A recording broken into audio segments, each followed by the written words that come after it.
ஏண்டா தொடரடிக்கு போயிடல இதாங்க அரசியலா? தோத்திரம் தெரிஞ்சவனா வன்முறையை கையில் அடிக்கினா அப்ப காலங்காலமா இப்படி ஒரு அரசியலை பண்ணி தான் தமிழ்நாட்டை ஜெயிச்சிட்டு இருக்கீங்க மாறி மாறி. இதுக்கு வேற வீரவசனம் வேற, நாங்க எவ்வளவு பெரிய கட்சி தெரியுமா, பாரம்பரிய கட்சி, ஆலமர கட்சி, அப்படி இப்படின்ட்டு. ஆனா ஃபுல் அண்ட் ஃபுல் பிராடுத்தனம், திருட்டுத்தனம். அதாவது எதா இருந்தாலும் களத்துல நேருக்கு நேரா ஜனநாயக முறை எப்படி நீங்க மோதி ஜெயிக்கணும், அதான் வீரம். அதை விட்டுட்டு நாம தோத்துருவோம் அப்படின்னு தெரிஞ்சோம்னா அதை வேற ரூட்டை திசை இருக்கு என்னென்ன அட்டுழியல் பண்ணிட்டு இருக்கீங்க. ஸோ நாம இப்போ எதை பத்தி பேசிட்டு இருக்கோம் நம்ம இவனுக்குள்ள அப்படின்னு கேட்டீங்கன்னா, நான் நேற்றே என்னுடைய வீடியோவில் நான் சொல்லியிருந்தேன். அதாவது வாக்கு எண்ணிக்கை நடைபெற அன்னைக்கு தமிழக வெற்றி கழகத்துடைய வேட்பாளர் தொண்டர்கள் எல்லாரும் ரொம்ப கவனமாகவும் விழிப்புணர்வும் இருக்க வேண்டிய அவசியம். ஏன்னு கேட்டீங்கன்னா, இங்க தாங்கள் தோத்து போயிரும் அப்படின்னு தெரிஞ்சுட்டுனா அதை தாங்கிக் கொள்ள முடியாத தீய சக்திகள் எந்த எக்ஸ்ட்ரீம்னாலும் போய் என்ன வேணாலும் கலவரத்தை உண்டு பண்ணுவாங்க, அசம்பவிதங்களை பண்ணுவாங்க. அதனால ரொம்ப கவனமா இருங்க அப்படின்னு நம்ம சொல்லியிருந்தோம். நம்ம சொல்லி வாயமுறையில் நேற்று வீடியோ போட்டு இன்னைக்கு காலையிலேயே சோசியல் மீடியா ஓப்பன் பண்ணவே பார்த்தா, ஸ்ரீரங்கம் தமிழக வெற்றி கழகத்துடைய வேட்பாளர் ரமேஷ் இருக்கார்ல, பேச்சாளர் டிவிகே ரமேஷ், அவருடைய தொகுதி, அந்த தொகுதிக்குட்பட்ட ஒரு பகுதியில் தேர்தல் பணிமுனை, இந்த தேர்தல் அந்த அலுவலகம் இருக்குல்ல, அதை தீய வச்சு எரிச்சு கொளுத்திட்டாங்க. அது மட்டும் இல்லாமல் அங்கே உள்ள அந்த பதாகைகள், அப்புறம் இந்த ஃப்ளெக்ஸ் பேனர் எல்லாத்தையும் கிழிச்சு இவ்வளோக்குள்ள வன்முறை அட்டுழியத்தில் ஈடுபட்டுருக்காங்க. ஸோ இப்போ அவங்க பார்த்தீங்கன்னா கம்ப்ளைண்ட் கொடுத்துட்டாங்க காவல்துறையிட்ட. நான் என்ன சொல்றேன்னு கேட்டீங்கன்னா, இந்த சம்பவத்தை பண்ணது இந்த கட்சி தான் அந்த கட்சி தான் குறிப்பிட்டு நம்மளால சொல்ல முடியாது, ஏன்னா அதுக்கு ஆதாரங்கள் இல்லை. ஆனால் யார் பண்ணியிருப்பா அப்படிங்கிறத நம்மளால யூகிக்க முடியும். யாருக்கு இது பயங்கரமாக விஜயவர்களுடைய அந்த எக்ஸிட் போல் இப்போ ரிசல்ட் வந்துச்சுல, அதை பார்த்துட்டு தாங்கிறது நம்மளால புரிஞ்சிக்க முடியுது. ஏன்னா இவங்க இது வரைக்கும் பார்த்தீங்கன்னா விஜயவர்கள் இவ்வளோக்குள்ள ஜெயிப்பார் அப்படிங்கிற இவங்க நம்பல.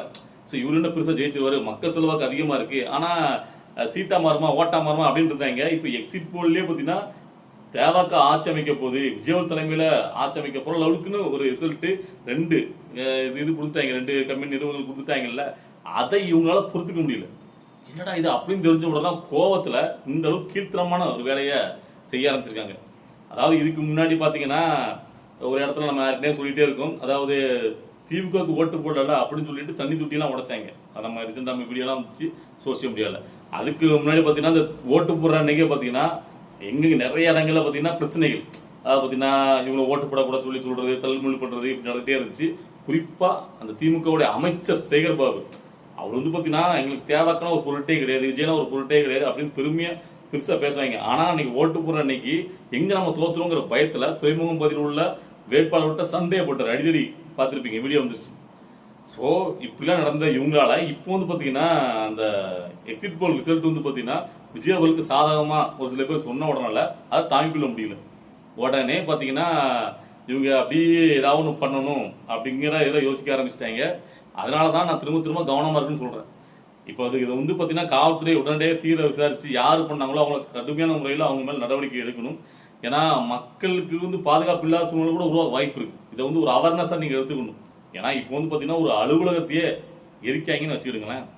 அது ஒரு அலுவலகம்னா அதோட பொருட்கள் இதோட நான் சமைட்டு நாளைக்கு இதே பார்த்தீங்கன்னா ஒரு மனித உயிருக்கு ஏதாவது ஒன்று ஆச்சுன்னா என்ன ஒரு பொறுப்பு இருக்க முடியும்? ஏன்னா இவங்க பண்ணிட்டு அதை வேற யாரு மேல வேணாலும் பழியப்படுறதுக்கு வாய்ப்பு இருக்கு. ஏன்னா நம்ம கரூர் சம்பவத்தை தான் பார்த்துருக்கோமே என்ன நடந்துச்சு அப்படின்ட்டு. ஸோ அதனால ரொம்ப கவனமா இருக்க வேண்டியது அவசியம்.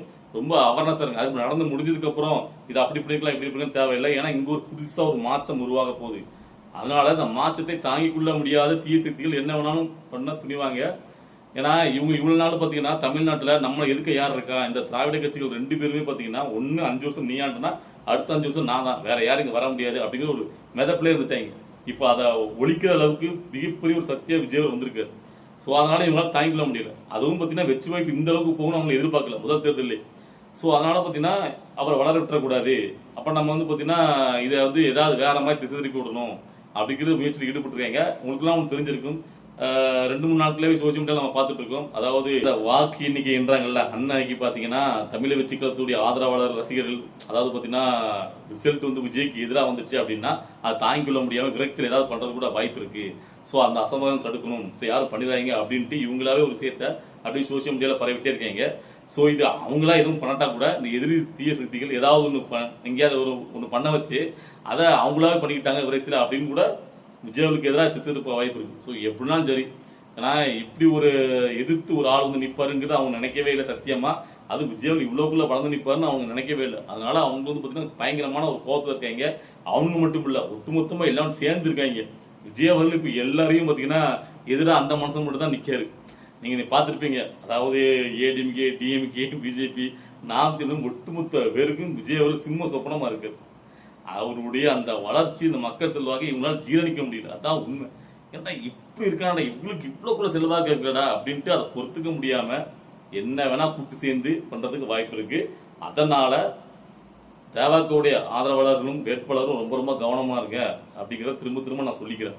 ஏன்னா இப்போ நடக்கிறதெல்லாம் பார்த்தா நமக்கு அப்படி தெரியுது. மே 4ஆம் தேதி உண்மையிலேயே பார்த்தீங்கன்னா ரொம்ப ரொம்ப ரொம்ப முக்கியமான நாள். ரொம்ப ரொம்ப சீரியஸா எல்லாரும் பார்த்தீங்கன்னா உலகமே பார்த்தீங்கன்னா உச்சு நோக்கிட்டு இருக்கு தமிழ்நாட்டை தான். மற்ற எந்த ஸ்டேட்டையும் அவ்வளோக்குள்ள இம்பார்ட்டன்ட் கொடுப்பாங்களான்னு தெரியாது. நேஷனல் மீடியா வரைக்கும் லோக்கல்ல இருந்து நேஷனல் மீடியா வரைக்கும் தமிழ்நாட்டை தான் குறி வச்சிருப்பாங்க. ஏன்னா இங்க நடக்கிறது தான் பார்த்தீங்கன்னா மிக முக்கியமான ஒரு தேர்தல். ஏன்னா இது ஒரு பெரிய மாசத்துக்கான தேர்தல் விஜயவேல் வந்ததுனால. ஸோ அதனால ரொம்ப வந்து கவனமாகவும் சேஃப்டியாகவும் இருக்கணும். அதுக்கப்புறம் இன்னைக்கு இன்னொரு முக்கியமான விஷயம் என்னன்னு கேட்டீங்கன்னா, அதாவது நிறைய பேர் இதை பார்த்துருப்பீங்க. இப்போ ரீசெண்டாக இந்த டாபிக் தான் போயிட்டு இருக்கு. அதாவது நிறைய இன்ஃப்ளூயன்சர் மற்ற எதிர்கட்சிகள்ல செம்படி கொத்தடிமையில இருக்கக்கூடியவங்க இப்படிதான் இதை பரப்பிட்டே இருக்காங்க. என்ன கேட்டீங்கன்னா, இப்போ இந்த எக்ஸிட் போல் ரிசல்ட் வந்ததுல இருந்து விஜயவலுக்கு அதிகமான ஓட்டு விழுந்திருக்கு அப்படின்னு தெரிஞ்ச உடனே அதை பொறுத்துக்க முடியாம, அதாவது விஜயவலுக்கு ஓட்டு போடுறவங்கலாம் சரியான தற்கொலை இருப்பானுங்க, மூலம் முழுங்கமா இருக்காங்க. ஸோ எப்படிதான் பார்த்தீங்கன்னா விஜய்க்குலாம் ஓட்டு போடுறாங்க. அதாவது இவங்க எல்லாம் பார்த்தீங்கன்னா இந்த இன்னும் பார்த்தீங்கன்னா சினிமா இந்த முகத்திலே தான் இருக்காங்க. தமிழ்நாட்டில் மட்டும் தான் அப்படி இருக்காங்க. அதாவது மற்றபடி மற்ற மாநிலம் பார்த்தீங்கன்னா இந்த அளவுக்கு பார்த்தீங்கன்னா திரையில் உள்ள தூக்கி வச்சு கொண்டாட மாட்டாங்க. அது வந்து பார்ப்பாங்க, அதுக்கப்புறம் கடந்து போயிருவாங்க. ஆனால் இவங்க மட்டும் தான் இப்படி இருக்காங்க தற்கொலைகளா அப்படின்னு சொல்லிட்டு விஜய்க்கு டிவிக்கு ஓட்டு போட்டவங்க எல்லாத்தையும் பார்த்தீங்கன்னா இந்த அவமானமா கேவலமா அப்படியே இந்த ஒரு மாதிரி சித்தரிக்க வேண்டியது, சோசியல் மீடியாவில் அப்படியே எழுத வேண்டியது, ட்விட்டர்ல அதுல இதுல. ரீசெண்டாக கூட சில இதெல்லாம் நான் பார்த்தேன். எனக்கு இதுக்கெல்லாம் பார்த்தா எனக்கு என்ன கேட்குன்னு தோணுதுன்னா, ஏண்டா அப்ப நீங்கெல்லாம் பெரிய அறிவுஜீவிகளா? காலங்காலமா நீங்க வந்து பாத்தீங்கன்னா பயங்கரமா நீங்க ஓட்டு போட்டு இந்த தமிழ்நாட்டை தூக்கி நிப்பாட்டிக்கலாம் கேட்கிறேன். ஏன்னா நீங்க ஓட்டு போட்டு ஜெயிக்க வச்சது காலங்காலமா யாரு? இந்த திமுக அதிமுக தானே, இந்த திராவிட கட்சிகள். அது பெரிய சிறந்த ஒரு ஆட்சியை கொடுத்தாங்களா தமிழ்நாட்டுல? தமிழ்நாட்டுடைய கடன் எத்தனை கோடி ரூபா? இதான் இன்னும் கேட்கலாம், நாக்க அப்படிங்கிற மாதிரி கேட்கலாம். இவங்க எல்லாம் பெரிய அறிவுஜீவிகள், டிவிக்கு ஓட்ட போட்டவங்க தற்கொலைக்கலாம். ஏன்னா நீங்க கொத்தடிமைகள்டா. நீங்க காலங்காலமா ஒரு குடும்பமே நம்மளுக்கு ஆண்டா போதும், ஸோ அவங்க வழி வழியே அவங்க ஆளணும், நம்ம அவங்க அடிமையா இருக்கணும் அப்படின்னு அடிமையா போறீங்க. அடிமை நாய்களா? ஆனா தமிழ்நாட்டு மக்கள் இப்போ டிவிக்கு ஓட்டு போட்டவங்க எல்லாம் பாத்தீங்கன்னா மாற்றத்தை எதிர்நோக்கி, அதாவது தமிழ்நாட்டில் தமிழை ஆளணும், அந்த தமிழை நாம நினைக்கிற மாதிரி நம்மளுக்கு பிடிச்சவனா இருக்கணும் அப்படின்னு ஆசைப்படுறாங்க. அதுவும் தப்பு கிடையாது. அதாவது இங்க வந்து சில பேர் சொல்லுவாங்க, அதாவது நாம் தமிழ் கட்சியில இருந்து முட்டு கொடுக்கறவங்கலாம் அதாவது பாத்தீங்கன்னா சீமான் மாதிரி கருத்தா பேச தெரியுமா விஜய்க்கு என்ன பேச தெரியும், என்ன வைக்க தெரியும், அரசியல் அனுபவம் இருக்கா? அப்போ இங்க காலங்காலமா இருக்கிற இந்த அமைச்சர்கள் எல்லாரும் பாத்தீங்கன்னா பயங்கரமான அரசியல் அனுபவத்துல, அதாவது சிறந்த கருத்து பேசாளர்கள் எல்லாருமே அப்படிதான் இருக்காங்களா? இல்ல நான் கேட்கிறேன், 1ஆம் கிளாஸ் கூட படிக்காத ஒருத்தர்லாம் இங்க வந்து பாத்தீங்கன்னா அமைச்சராகி நாட்டை ஆண்டு எல்லாத்தையும் நம்ம பார்த்துட்டு தான் இருக்கோம். எல்லாருமே பிறந்த உடனே எல்லாத்தையும் கத்துக்கிட்டு தான் வராங்களா? இல்ல கம்யூனிஸ்ட் மாதிரி ஆட்களை நீங்க ஏன் தேர்ந்தெடுக்க மாட்டேங்க? அதாவது இவர் கேட்காரு ரங்கராஜ் பாண்டே, அவருக்கு தேர்தல் ரிசல்ட் வந்ததுக்கு அப்புறம் தான் இருக்கு. ஏன்னா ஒரு வார்த்தை விட்டுருக்காருல்ல, அதை நம்ம அப்படியே கேப்சர் பண்ணி வச்சிருக்கோம். அதாவது 10 தொகுதி ஜெயிச்சுட்டான அரசியல் பேசுறதை விட்டுறன்னு இருக்காரு, அவருக்கு இருக்கு. அதனால நம்ம வந்து இப்ப பேசக்கூடாது, ரிசல்ட் வந்ததுக்கு அப்புறம் தான் அவருக்கு இருக்குன்னு நான் வச்சிருக்கேன். அவரு ஒன்று சொல்லியிருக்காரு. அதாவது ஏன் வந்துட்டு இவ்வளவு பேர் இருக்காங்க நம்ம நாட்டுல, அதாவது சீமான் தொண்டை தண்ணி வத்த கத்தி பேசுறாரு, மக்கள் அவரை யாரும் பார்க்கல, அன்புமணி ராமதாஸ் என்ன அறிவா பேசுறாரு அவரையும் ஏத்துக்க மாட்டேங்க. சோ இப்படி எடப்பாடி பழனிசாமி ஒரு ரவுண்டே போயிட்டு 2 ரவுண்டு போயிட்டாரு எல்லா தொகுதிக்கும். விஜய் அவ்வளவு தொகுதி கூட போகல, ஆனாலும் மக்கள் ஏன் அவருக்கு பின்னாடி போறாங்க? சோ இதெல்லாம் பாக்குறதுக்கு நமக்கு ஒரு மாதிரி இருக்கு அப்படின்ட்டு. அதாவது பாத்தீங்கன்னா சமுதாயம் தவறான பாதையில போகுது, விஜய்க்கு ஓட்டு போட்டு அப்படிங்கிற மாதிரி ரொம்ப அறிவு ஜீவ சிந்திச்சு பேசுறாங்க. எல்லாருக்கும் நான் சொல்ல முடியும், ஏன் மக்கள் எல்லாரும் விஜயை நோக்கி போறாங்க, விஜயை தேடுறாங்க அப்படின்னு கேட்டீங்கன்னா, இவங்க எல்லாரோடைய அரசியலும் பார்த்தாச்சு. இவங்க என்னென்ன பண்ணுவாங்க, எப்படி இதுக்கு முன்னாடி பண்ணாங்க அப்படின்னு எல்லாத்தையும் பார்த்துட்டு தான் மக்கள் வந்து பாத்தீங்கன்னா விஜயவலுக்கு போடுறாங்க. நல்லா ஒன்று புரிஞ்சுக்கணும். எடப்பாடி பழனிசாமி கூட ஆட்சி காலத்தில் என்னென்ன நடந்துச்சுன்னு எங்களுக்கு எல்லாம் தெரியும். அதாவது துப்பாக்கி சூடு நடந்தப்ப கூட வெளியில வந்து அப்படியா நானே டிவி பார்த்து தெரிஞ்சுக்கிட்டேன் அப்படின்னு சொன்ன ஒரு முதலமைச்சர். அதாவது நம்ம திமுக இப்ப போட்டு நம்ம அடிக்கிறோம், இவ்வளவுக்குள்ள கொலைகள் எல்லாம் நடக்கன்ட்டு. இதேதான் பாத்தீங்கன்னா அதிமுக மட்டும் நடக்காமலே இருந்துச்சு, அதிமுக நடக்கதான் செய்யும். சரி, அதனால ரெண்டுக்கு பெரிய ஒரு வித்தியாசம் கிடையாது. என்ன அதிமுக கம்பேர் பண்ணும்போது திமுக கொஞ்சம் மோசம்னு சொல்லிக்கலாம், ஓகேவா? திமுக கம்பேர் பண்ணும்போது அதிமுக கொஞ்சம் பெட்டர் சொல்லிக்கலாம், அவ்வளவுதான். மற்றபடி ரொம்ப வந்து யோக்கியம்லாம் கிடையாது. அதுக்கப்புறம் அன்புமணி ராமதாஸ் சொல்றீங்க, உண்மையிலேயே அன்புமணி ராமதாஸ் வந்து பாத்தீங்கன்னா ஒரு சிறந்த ஒரு படித்தவர், மருத்துவர், இளைஞர்கள் நல்லா இருக்கணும், இந்த போதைப் பொருள் ஒழிக்கணும் அப்படின்ட்டு நல்ல அக்கறையெல்லாம் பேசுறாரு. ஆனா எல்லாம் ஓகே தான். ஆனா அவருமே பாத்தீங்கன்னா ஒரு குறிப்பிட்ட சமுதாய பின்னணியில நின்று அரசியல பண்றாரு. ஸோ வன்னிய சமுதாய மக்கள் அவங்க சமுதாய மக்களுக்கான அரசியல் அப்படி முன்னெடுத்து அவர் பேசும்போது சில விஷயங்கள்ல வந்து பார்த்தீங்கன்னா அவங்க அதுக்கான முக்கியத்துவத்தை கொடுக்கும்போது மக்களுக்கு வந்து பார்த்தீங்கன்னா அது வந்து பார்த்தீங்கன்னா எல்லா மக்களும் நியூட்ரலாக ஒரு தலைவர் தான் தேர்ந்தெடுப்பாங்க. அதனாலதான் அவர் வந்து பார்த்தீங்கன்னா பெரிய ஒரு வெற்றியை பெறாம இருக்காரு. அது மட்டும் இல்லாம நீங்க தேர்தல் தேர்தல் அதிமுக திமுக மாறி மாறி கூட்டணி வைக்கும் போது ஸோ மக்கள்கிட்ட ஒரு இதான என்னப்பா அப்படிங்கிற ஒரு இது வந்துருது இல்ல, ஒரு எண்ணோட்டம் வருதா இல்லையா? இப்போ திருமாவளவனும் அப்படித்தானே, குறிப்பிட்ட சமுதாய மக்கள் நீங்களா நியூட்ரல் தலைவரே கிடையாது, நல்லா புரிஞ்சுக்கணும். இப்போ உண்மையிலேயே நியூட்ரலா இருக்காருன்னா சீமானையும் சொல்லலாம். ஆனா சீமானுமே முழுக்க முழுக்க உருட்டு மண்ண பேசாருப்பா, நல்லா கருத்தா பேசுறாரு, ரைட்டு தான், நல்லா கருத்தா பேசுறாரு. கருத்தை வச்சு நாங்க என்ன பண்ண, அது பட்டி பஞ்ச பேச்சு எல்லாருமே இங்க போட்டியா நடந்துட்டு இருக்கு தேர்ந்தெடுத்து வைக்கிறதுக்கு.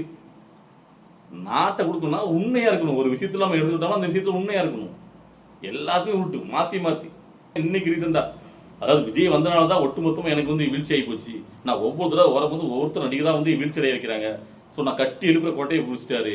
அவர் வராம இருந்தா மக்கள் என்கிட்ட ஆட்சி கொடுத்துருப்பாங்க. எப்படி அப்போ விஜய் அவர் வரலன்னா இந்த தேர்தலில் வந்து பார்த்தீங்கன்னா நான் தேர்தல் கட்சி ஜெயிச்சு ஆட்சியை பிடிச்சிருக்கோன்னா என்னது சொல்ல? அதாவது உங்களுடைய கொள்கையில நீங்க தெளிவா இருந்திருந்தீங்க, உங்களுடைய போக்கஸ் எதிரியாரும் தீர்மானிச்சு கரெக்டா போயிட்டு இருந்துச்சுன்னா உங்களுடைய சதவீதத்தை யாராலும் குறைச்சிருக்க முடியாது. நான் அடிச்சு சொல்லுவேன், என்னதான் விஜய் அவர் வந்திருந்தாலும் உங்களுக்கு இருக்கக்கூடிய அந்த ஓட்டு சதவீதம் அப்படி நின்றுருக்கும். எப்போ நீங்க வந்து கீழ்நோக்கி போனீங்க அப்படின்னு கேட்டீங்கன்னா, எப்போ விஜய் அவர்களை எதிரியா பாவிச்சு என்னுடைய எதிரி திமுகவோ அதிமுகவோ பாஜகவோ காங்கிரஸோ கிடையாது, எனக்கு முழுக்க முழுக்க என் எதிரி விஜய் தான் அப்படின்னு சொல்லிச்சு உங்களுடைய தம்பி சாட்டையை நீங்களும் அடிக்க ஆரம்பிச்சீங்களோ அப்போயே மக்கள் முடிவு பண்ணிட்டாங்க. என்னடா இவன் சம்பந்தம் இல்லாம திமுக எதிர்க்கிறத விட்டுட்டு ஆட்சி இத்தனை ஆண்டு காலம் அதிகாரத்தில் உட்காந்து மக்களுக்கு எதுவுமே பண்ணாது அவங்கள கேள்வி கேட்கறத விட்டுட்டு புதுசா கட்சி ஆரம்பிச்சு விஜயை பார்த்தே முழு நேரமும் தூங்கிட்டு இருக்காங்க ஏன் அப்படின்ட்டு மக்கள் முடிவு பண்ணிட்டாங்க. சரி நீங்க ஒரு வெற்றி வெட்டுதான் அப்படின்ட்டு. ஸோ அதனாலதான் இந்த தேர்தலில் உங்களுக்கு உள்ள போகிற சரியான ஒரு அடி பாடம். எனக்கு தெரிஞ்சு இவ்வளவு நாளா சேர்த்து வச்சிருந்தீங்களா அது எல்லாம் மண்ணோட மண்ணா போக போகுது இந்த தேர்தலோட. ஏன்னா உங்களுக்கு வந்து பாத்தீங்கன்னா பேச்சு மட்டும்தான், அந்த பேச்சுமே உங்களுக்கு வினையா போகுது. ஏன்னா வாய், அதுவும் சாட்டையோட வாய். ஏன்னா அவன் முடிவு பண்ணிட்டான், நாம வந்து பாத்தீங்கன்னா பேரவங்கன்னா போதும் கட்சியாவது ஏதாவது அப்படின்னு முடிவு பண்ணிட்டாங்க. ஏன்னா அவங்களுக்கு வந்து பாத்தீங்கன்னா இப்ப இந்த தேர்தல் ஜெயிக்கணுங்கிற எண்ணமே கிடையாது. நாம் தேர்தல் கட்சிக்கு விஜயை வந்து ஜெயிக்க கூடாது, விஜய்க்கு வந்து கொஞ்சம் கூட இடங்கள் கிடைச்சக்கூடாது, அவர் தோக்கணும் அப்படிங்கிற நோக்கம் மட்டும் தான் அவங்களுக்கு. ஸோ அதனாலதான் விஜயை டார்கெட் பண்ணி பேசினது. சரி இப்போ நம்ம எங்கேயோ ஆரம்பிச்சு எங்கேயோ போயிட்டு இருக்கோம். ஸோ அதாவது என்ன சொல்ல வராங்க கேட்டீங்கன்னா, விஜய் ஜெயிக்க கூடாது, ஒருவேளை விஜய் ஜெயிச்சுட்டா விஜய்க்கு ஓட்டு போட்டவங்க தற்கொலைகள் கேவலமானவங்க அப்படின்னு வந்து அந்த மக்களை கேவலப்படுத்திருக்குல்ல, அது ரொம்ப ரொம்ப கேவலமான செய்யும். அப்போ விஜய் அவர்கள் தேர்தல்களை வராமல் இருக்கும்போது இத்தனை வருடங்களாக ஓட்டு போட்டு உங்களுக்கு மாறி மாறி போட்டாங்க இல்ல. ஸோ எத்தனையோ பேர் இப்போ நாம உட்பட நாம் தமிழ் கட்சிக்கு ஓட்டு போட்டோம்ல, ஸோ அப்போ எல்லாரும் பார்த்தீங்கன்னா தற்கொலைகளா, இதுக்கு முன்னாடி உங்களுக்கு ஓட்டு போட்டவங்களா இப்போ தற்கொலை ஆயிட்டாங்கன்னா. ஸோ இந்த மாதிரி ஒரு கேவலமான மனநிலை தான் இப்போ இருக்கு. அதாவது மக்கள் எப்பவுமே எல்லா நேரத்திலும் சரியான முடிவை தான் எடுப்பாங்க. அதனால இவங்க என்னதான் கதறினாலும் இந்த தேர்தல் ரிசல்ட் உண்மையான ஒரு மக்களுக்கான ஒரு வெளிச்சமா உருவாகும் நான் நினைக்கிறேன். பார்க்கலாம் என்ன நடக்கு அப்படிங்கிறத. சரியா? சரி, இதுக்கு அடுத்த கட்ட அரசியல் நிகழ்வுகளை பார்த்துட்டு நம்மளுடைய அடுத்த கட்ட வீடியோ வரும். அது வரைக்கும் வெயிட் பண்ணுங்க. பாய்.